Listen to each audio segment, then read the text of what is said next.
Puji nama Tuhan, Shalom Bapak Ibu semuanya. Apa kabarnya pagi hari ini? Haleluya, luar biasa, amin ya Bapak Ibu ya. Kita bersyukur Bapak Ibu kita boleh bersama-sama bersekutu dengan Tuhan pagi hari ini. Saya percaya setiap kita tetap menyalanya di dalam Tuhan. Katakan amin Bapak Ibu. Haleluya. Baik Bapak Ibu, kita akan belajar bersama-sama pagi hari ini. Kita akan menangkap bersama-sama juga apa yang menjadi pesan Tuhan buat setiap kita. Pesannya gini Bapak Ibu, pesannya adalah jangan biarkan musuh merebut wilayah teritorialmu. Jangan biarkan musuh merebut wilayah teritorialmu. Wow, ini bicara tentang teritorial, bicara tentang wilayah. Ya. Pertanyaannya gini kan, wilayah teritorial apa yang Tuhan maksudkan kan? Ketika Tuhan menyampaikan ini kepada setiap kita. Ya, ini kita perlu renungkan ulang bersama-sama. Bicara tentang wilayah teritorial itu berbicara tentang keseluruhan hidup kita. Katakan keseluruhan hidup kita Bapak Ibu ya. Iya. Ya, semua aspek kehidupan setiap kita, semua sisi di dalam kehidupan setiap kita ya. Di hari Minggu Pak Ishak udah banyak menjelaskan tentang pesan ini Bapak Ibu ya. Ya, ini menyangkut tentang kehidupan kita secara pribadi, menyangkut tentang keluarga, wilayah di mana kita tinggal, bahkan komunitas ya. Ini juga tentang posisi yang Tuhan percayakan di dalam kehidupan setiap kita masing-masing. Kira-kira, ini pertanyaan selanjutnya buat setiap kita. Kira-kira apa yang orang percaya lakukan ketika musuh mencoba merebut wilayah teritorialnya Bapak Ibu ya? Kira-kira apa respon kita? Ya. Apakah langsung melakukan perlawanan atau tidak? Kan gitu. Ya. Kita sudah tahu tentang perang yang terjadi Rusia lawan Ukraina Bapak Ibu ya. Ya, ketika diinvasi salah satunya kan gak mungkin diam saja kan. Ada sesuatu yang dilakukan kan. Melakukan perlawanan. Ya. Yang kedua, apakah langsung ini respon kita? Apakah langsung bangkit untuk memperjuangkannya atau tidak kan gitu? Jangan-jangan tidak memperjuangkannya, ya kan? Jangan-jangan tidak melakukan perlawanan. Dan yang ketiga, jangan-jangan ini ketika musuh mencoba merebut, jangan-jangan kita membiarkannya atau bersikap masa bodoh ketika musuh mencoba merebut wilayah di mana kita tinggal yang Tuhan percayakan. Nah, posisi kita ada di mana Bapak Ibu? Ya, melakukan perlawanan, melakukan perjuangan, atau bersikap masa bodoh. Bodoh amat lah, biarin aja lah. Atau melakukan pembiaran. Nah, kita cek kembali di mana posisi kita. Mungkin ada yang mengatakan sedang memperjuangkan, sedang melakukan perlawanan. Mungkin juga ada yang mengatakan saya sedang tidak melakukan apapun. Atau sedang membiarkan itu. Ya, si pihak musuh terus bercokol di wilayah di mana Tuhan percayakan dalam kehidupan setiap kita. Ya. Bicara tentang keluarga, komunitas Bapak Ibu, tidak sedikit dari anak-anak Tuhan melakukan pembiaran loh.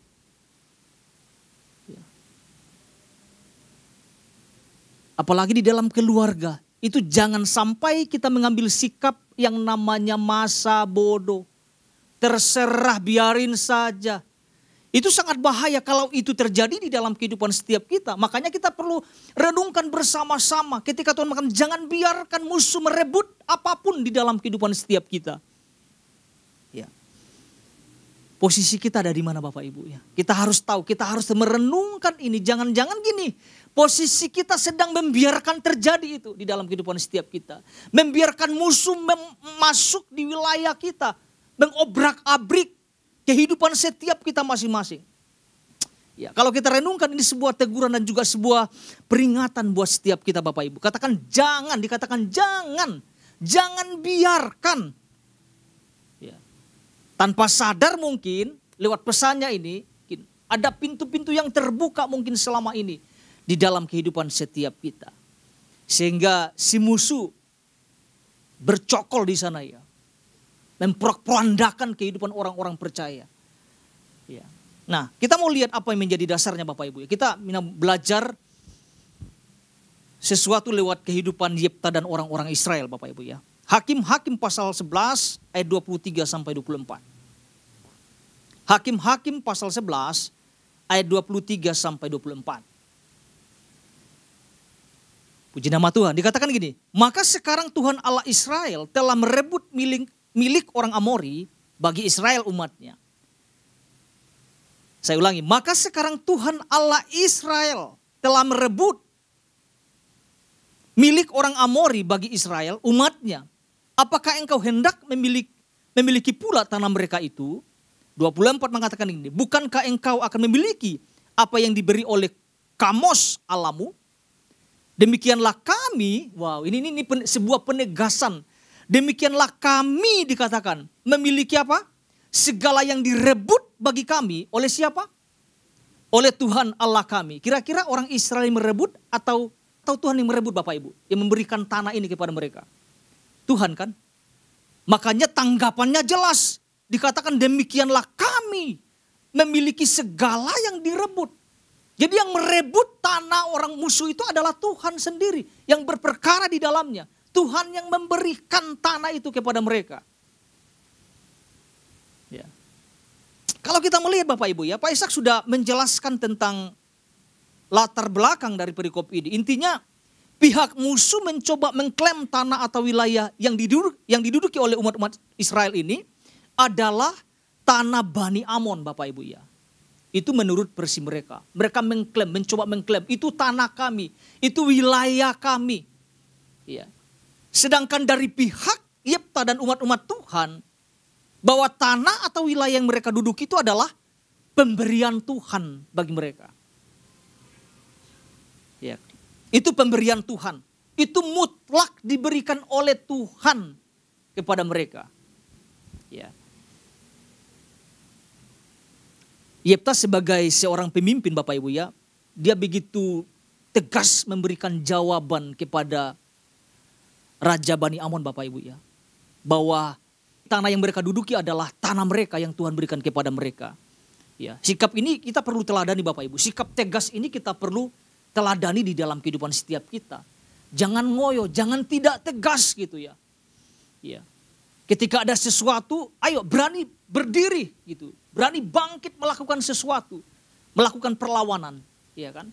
Jangan sampai kita kalau mungkin para utusannya Bani Amon ini Bapak Ibu datang kepada Yefta mungkin ya. Itu tanah kami, itu wilayah kami. Ya mungkin dari pihak Yefta ya sudah ambil saja. Saya nggak lihat catatan itu gitu loh. Justru Yefta melakukan sebuah apa namanya ya. Perlawanan yang sangat luar biasa. Akhirnya kita bisa melihat di ayat selanjutnya terjadi peperangan ke Bapak Ibu. Terjadi peperangan yang sangat dahsyat. Bahkan dikatakan 20 kota ya dikalahkan oleh umat-umat Tuhan, oleh Yefta. Itu kan sesuatu yang dahsyat Bapak Ibu. Ya. Bicara tentang wilayah ini berbicara tentang sesuatu yang sangat sensitif. Ya. Perang terjadi sekarang, aduh di mana-mana Bapak Ibu ya. Nggak selesai perang sekarang, coba kita lihat. Ya, bahkan sejengkal pun musuh ngambil, itu nggak bisa main-main. Itu sensitif itu. Jangan sampai kita juga saya mau sampaikan, jangan juga sampai kita tidak sensitif ketika musuh mulai memasuki wilayah kita. Jangan nggak sensitif gitu. Jangan ada pembiaran di dalam kehidupan setiap kita. Dan ada dampak yang sangat besar ketika si musuh bercokol di dalam wilayah kita. Habis kita. Keluarga kita menjadi porak-poranda, nggak jelas. Ya. Tanggung jawab yang Tuhan percayakan wilayah apapun akan menjadi apa namanya ya? Akan diambil oleh musuh dan mendudukinya. Ya. Dan ini yang kita sama-sama pelajari Bapak Ibu ya. Di dalam inti pesan Tuhan sampaikan gini Bapak Ibu buat setiap kita. Ini yang sama-sama kita tangkap ya. Saya akan bacakan Bapak Ibu ya. Tidak secara lengkap Bapak Ibu, tapi kita akan melihat bagian-bagian ini. Dikatakan gini, berdasarkan kisah yang tadi, Tuhan mau kita memahami bahwa kepada kita telah diberikan oleh Tuhan wilayah-wilayah untuk kita diami. Katakan amin Bapak Ibu. Dan di wilayah-wilayah Tuhan berikan itu, Tuhan mau kita menjaganya. Ini sangat paten sekali. Dikatakan Tuhan mau kita menjaganya, memeliharanya, merawatnya, dan juga melindunginya. Ya. Seperti ketika Tuhan mempercayakan wilayah atau taman kepada Adam dan Hawa. Mereka harus apa? Harus bertanggung jawab dalam hal memeliharanya, mengusahakannya. Ya. Artinya kita harus menjaga supaya musuh tidak masuk dan bercokol di dalamnya. Oleh sebab itu di wilayah manapun yang Tuhan telah percayakan kepada setiap kita, maka tugas kita atau bagian kita adalah jangan membiarkan musuh untuk masuk atau merebut sedikit pun, dikatakan sedikit pun jangan. Bagian kita adalah menghadirkan kerajaan Allah. Di mana Bapak Ibu? Di wilayah-wilayah Tuhan percayakan di dalam kehidupan setiap kita. Dikatakan dan bahkan memperluasnya. Dari sini aja kita sudah bisa menangkap Bapak Ibu dari inti pesan Tuhan. Sebetulnya tidak usah panjang lebar, udah jelas kok. Tuhan bilang, Tuhan tegaskan jangan biarkan. Ya. Setiap wilayah-wilayah yang Tuhan percayakan kita mesti jaga, pelihara dan lindungi. Ya, jangan membiarkan sejengkal pun Tuhan katakan jangan. Katakan jangan Bapak Ibu. Artinya kita harus jaga betul ya. Sama-sama Bapak Ibu ya. Setiap wilayah apapun yang Tuhan percayakan mari kita jaga. Mari kita lindungi. Bahkan kita harus perluas ya wilayah-wilayah di mana Tuhan percayakan. Pak Ishak sampaikan dua hal Bapak Ibu. Yang pertama secara cepat Bapak Ibu ya. Yang pertama adalah menjadi orang percaya yang cepat mengenali dan mengambil langkah tegas ketika menyadari apa yang akan dilakukan pihak musuh. Harus sadar berarti ya. Yang kedua, menjadi orang percaya yang sadar akan kemampuan dirinya dan mengambil langkah untuk menyusun kekuatan. Wow, haleluya. Pagi hari ini Bapak Ibu saya tidak akan panjang-panjang, kita akan belajar satu hal ini Bapak Ibu ya. Apa yang harus kita lakukan selanjutnya? Ini nih yang sama-sama kita tangkap. Yang perlu kita tangkap adalah menjadi orang percaya yang sigap dan juga tidak kompromi terhadap sesuatu yang berlawanan dengan nilai-nilai kebenaran. Nah kita lihat ini Bapak Ibu ya. Menjadi orang percaya yang sigap. Apa itu sigap nanti kita belajar. Dan juga tidak kompromi terhadap sesuatu yang berlawanan dengan nilai-nilai kebenaran. Atau hukum-hukum yang berlaku di dalam firman Tuhan. Kalau disingkatnya Bapak Ibu, sigap dan tidak kompromi. Itu singkatnya ya. Sigap itu apa Bapak Ibu? Cepat. Sigap itu tidak menunda-nunda. Sigap itu apa ya? Selalu gesit. Ya. Cepat dalam hal mengambil keputusan. Tidak banyak mikir-mikir. Bertindak gak ya? Maju gak ya? Kalau musuh udah kelihatan langsung saja gitu kan gitu. Ya. Ketika ada sesuatu yang musuh lakukan maka dengan cepat melakukan sesuatu. Sebelum musuh masuk mengambil keuntungan dalam kehidupan setiap kita. Jangan sudah masuk baru sadar. Justru pergerakan musuh, ketika pergerakan musuh terjadi, kita harusnya sudah wanti-wanti gitu. Nah, dibutuhkan juga kepekaan Bapak Ibu, ya, ketajaman di dalam kehidupan setiap kita. Nah, ada kata kompromi kan dikatakan di dalam poin ini kan. Apa itu kompromi? Kompromi itu tidak membuka celah. Apalagi kompromi itu tidak bermain-main di wilayah musuh.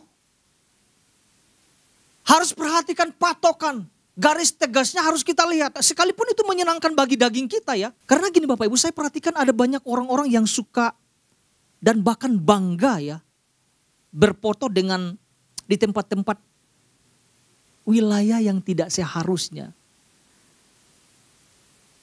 Dengan alasan Pak Ishak sampaikan di hari Minggu dengan bahasa rohani. Dengan alasan ini kan cuman gambar.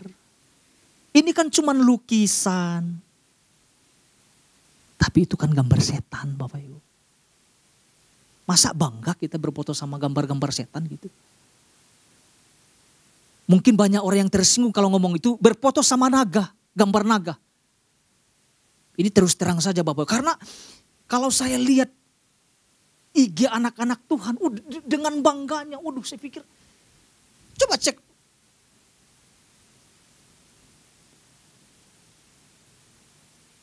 Bahkan dikasih di ujung mulut naga anak-anaknya ini. Mantap nih.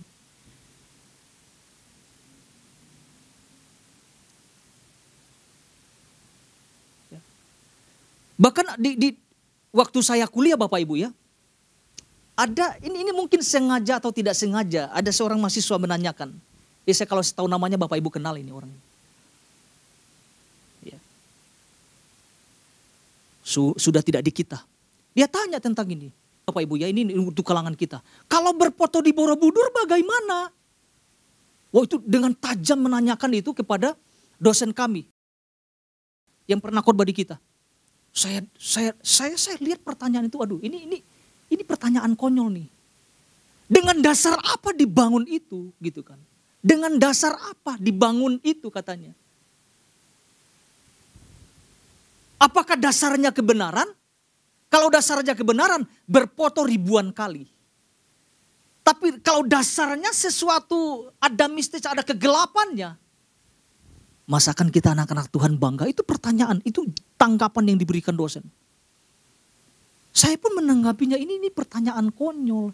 Kita tahulah membangunnya itu pasti banyak sesuatu yang tidak sesuai gitu. Tapi itu kan mengagumkan, iya betul mengagumkan. Tapi jangan coba-coba kita memasuki wilayah. Kita sudah tahu tidak boleh tapi kompromi masuk gitu loh. Ini pasti banyak orang gak setuju dengan ini Bapak Ibu. Itu kan bangunan itu kan bersejarah. Iya betul bersejarah. Tapi jangan sampai kita bangga melihat berfoto dengan sesuatu yang dasarnya dibangun gak sesuai dengan dasar firman gitu. Saya sepakat dengan jawaban dosen ini Bapak Ibu. Begitu tajam dikatakan. Apa dasarnya waktu dibangun? Kalau dasarnya kebenaran, berfotolah ribuan kali. Tapi kalau kita tahu dasarnya gak sesuai dengan firman, masakan kita bangga? Saya kalau ke Jogja Bapak Ibu, adik saya suka, bang kita ke sana ya. Waduh saya bilang dengan tegas mengatakan, oh tidak. Saya bilang enggak. Ini akan jadi bahan perdebatan. Masa sih kamar bun gak boleh? Masa sih gak bisa berfoto dengan, ini kan kebudayaan. Silakan saja kalau memang itu Bapak Ibu mau lakukannya. Tapi siap-siap, jangan coba-coba main di wilayah yang tidak seharusnya kita masuki. Itu kan budaya turun-temurun, gak apa-apa.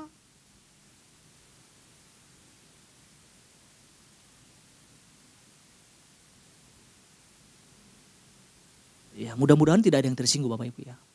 Tapi itulah fakta. Gak tahu kalau keluarga kita melakukan itu apa respon kita. Apakah kita, misalnya kita tahu, keren ya. Atau kita menegur. Atau membiarkan atau bagaimana. Coba tanggapan kita ketika melihat gambar, mungkin ada salah satu keluarga kita melakukan itu. Apa tanggapan kita? Apa kata-kata yang pas waktu kita melihat itu? Kadang di keluarga saya dimintai Bapak Ibu ya. Itu saya ada kadang-kadang gini, kemalasan untuk pulang karena sangat kental budaya. Mau tidak mau, sudah di sana, kadung udah di sana, mau tidak mau. Saya tegas, saya tidak akan melakukan ini. Saya tidak akan mau ikut campur dengan ini. Apa yang menjadi dampaknya? Saya dibilang sok rohani, sok suci, sok hidup dalam kebenaran. Kalau saya tahu masa kita minta-minta sama kakek yang sudah mati, doa-doain. Saya bilang gak sesuai, itu gak sesuai. Kalau mau minta langsung sama Tuhan saja gitu. Itu setiap pulang itu selalu bawa. Kalau gak ke kuburan, kalau gak ada ratap tangis mengatakan, si Marbun sudah pulang. Digitu-gituin. Serius loh. Ya tujuannya bagus, rasa kangen, anak sudah pulang, cucu sudah pulang. Oma-oma, opa-opa yang sudah pergi, datanglah lihatlah ini cucumu. Kan aneh. Ya. Kalau saudara-saudara saya, adik-adik saya yang tidak mendapatkan pengajaran kayak saya, wah ikut terlibat saja, senang-senang aja. Berperang, saya itu berperang, kalau pulang tuh berperang. Udah sampai di Padang tuh berperang, ini akan ketemu keluarga, banyak macam-macamnya pasti. Ritual segala macam. Saya bilang ke keluarga, kalau kita ke kuburan bawa kopi makanan, ini kan saya makan di rumah. Siapkan buat saya makan.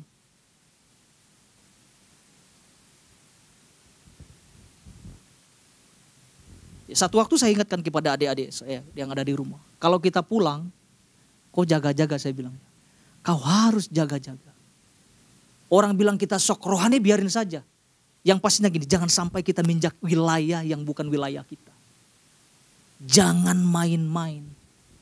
Karena kalau roh kita nggak kuat, bisa kerasukan nanti Bapak Ibu ya. Ya kan? Bisa dikerjain sama setan gitu loh.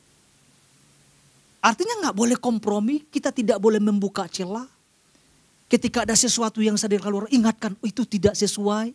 Oke, kalau negurannya nggak mau keras, bilang itu kayaknya bertentangan deh gitu, nggak sesuai gitu. Coba pertimbangkan ulang gitu.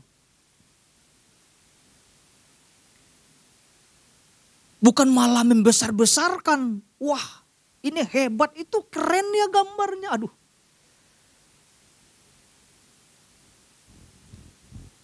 Hati-hati Bapak Ibu ya. Sekalipun cuman lukisan, kita mesti hati-hati. Pak Ishak sudah jelaskan, sedikit pun jangan. Firman Tuhan mengatakan jangan. Jangan menginjak wilayah musuh. Jadi harus kita memiliki ketajaman untuk membedakannya Bapak Ibu ya. Ini sedikit buat setiap kita Bapak Ibu, pandangan-pandangan bahwa kita mesti memperhatikan dengan sebaik-baiknya. Karena tanpa sadar kita melakukan sesuatu, memasuki wilayah yang bukan wilayah kita. Tanpa juga melakukan peperangan pula, itu bahaya sekali. Ya, kalau kita mungkin datang ke tempat sesuatu, ya siap-siap peperangan rohani kita Bapak Ibu. Ya. Kita harus bungkus hidup kita dengan darah Kristus. Keluarga kita, pekerjaan kita. Jangan sampai keteledoran itu membuat iblis mengambil keuntungan sebanyak-banyaknya dalam kehidupan setiap kita. Jadi kehidupan kita ini peperangan.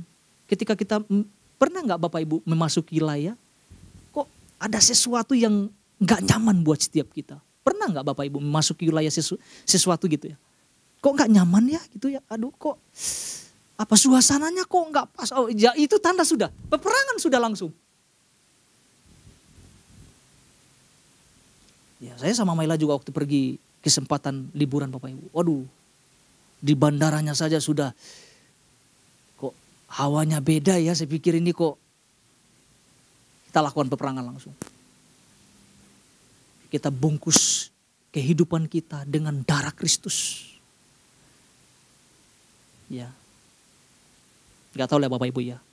Kalau nyebrang ke pulau-pulau bisa terasa sekali. Ya.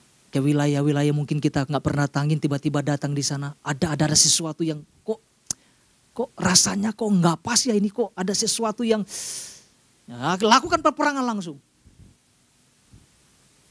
Bahwa ada kuasa di dalam diri kita. Ada kuasa yang tak terbatas di dalam hidup kita. Amin Bapak Ibu ya. 2 Korintus pasal 6 ayat 14 sampai 17. 2 Korintus 6 ayat 14 sampai 17. Dikatakan apa? Ini bicara tentang kompromi Bapak Ibu. Tentang membuka celah. Ini kita melihat sama-sama. Dikatakan begini. Janganlah kamu merupakan pasangan yang tidak seimbang dengan orang-orang yang tak percaya. Sebab persamaan apakah terdapat antara kebenaran dan kedurhakaan? Atau bagaimanakah terang dapat bersatu dengan gelap? Persamaan apakah yang terdapat antara Kristus dan Belial? Apa itu Belial? Setan. Kumpulan orang-orang jahat. Apakah bagian bersama orang-orang percaya dengan orang-orang tak percaya? Ayat 16. Apakah hubungan bait Allah dengan berhala? Nah ini itu dari ayat 14 kita bisa lihat. Karena kita adalah bait dari Allah yang hidup menurut firman Allah ini. Aku akan diam bersama-sama dengan mereka dan hidup di tengah-tengah mereka. Dan aku akan menjadi Allah mereka. Dan mereka akan menjadi umatku. Ayat 17 sama-sama kita lihat ini Bapak Ibu ya. Sebab itu dikatakan. Sebab itu titik 2 dikatakan. Keluarlah kamu dikatakan coba. Keluarlah kamu dari antara mereka. Dari antara siapa yang dimaksudkan? Ya kumpulan penjahat.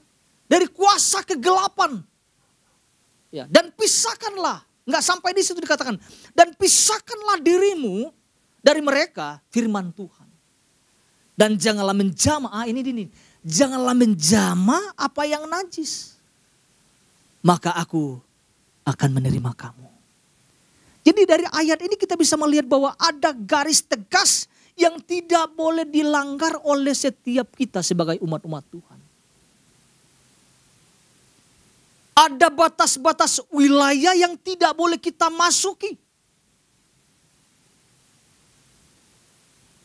Ya. Artinya tidak boleh kompromi. Sedikit pun tidak boleh kompromi. Bahkan Alkitab mengatakan, pisahkanlah dirimu dari mereka.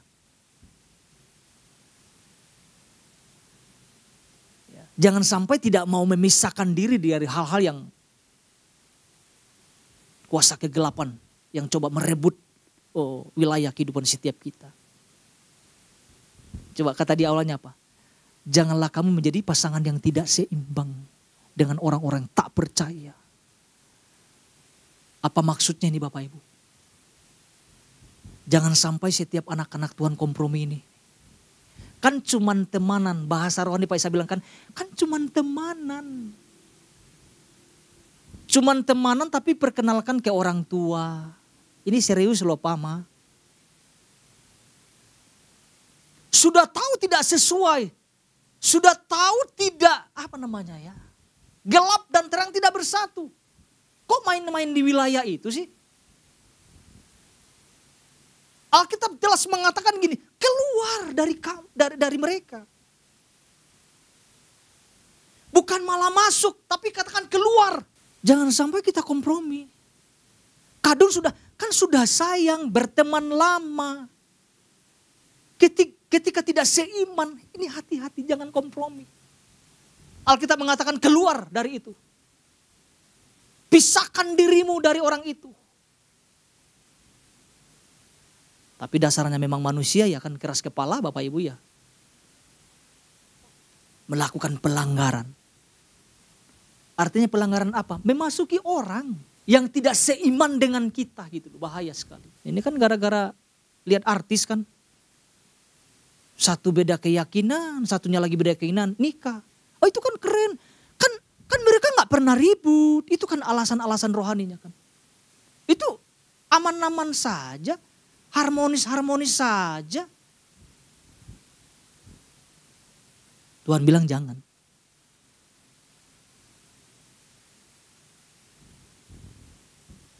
Jangan sampai kita melakukan pembiaran. Itu sangat berbahaya. Efesus 5 ayat 11. Ini berhubungan apa yang Pak Ishak sampaikan Bapak Ibu. Efesus 5 ayat 11. Dikatakan nih, janganlah turut mengambil bagian dalam perbuatan-perbuatan kegelapan.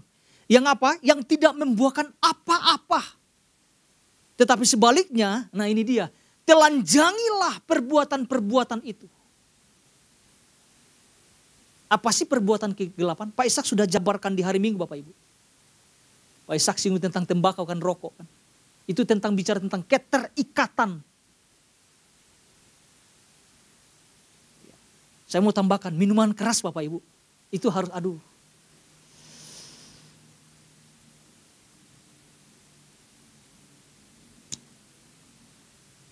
Dulu juga saya minum gitu Bapak Ibu itu. Saya juga telan-telan kayak gitu-gitu ya. Ada Bro Michael di sini. Ya. Harusnya masuk sekolah, malah sampainya di depan gerbang.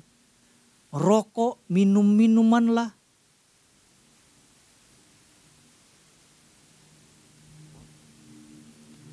Jadi lebih banyak di luar gerbang daripada di dalam kelas Bapak Ibu.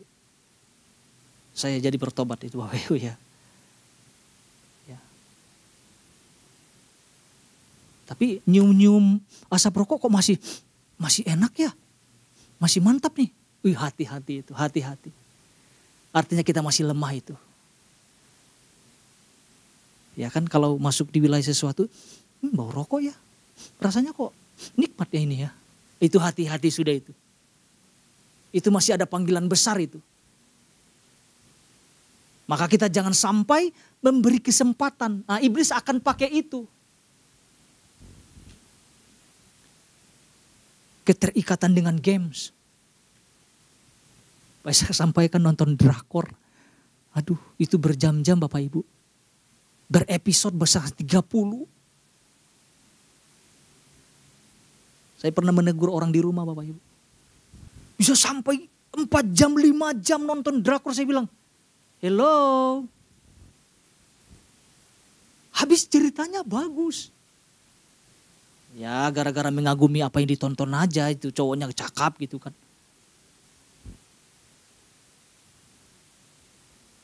Seksual pribadi.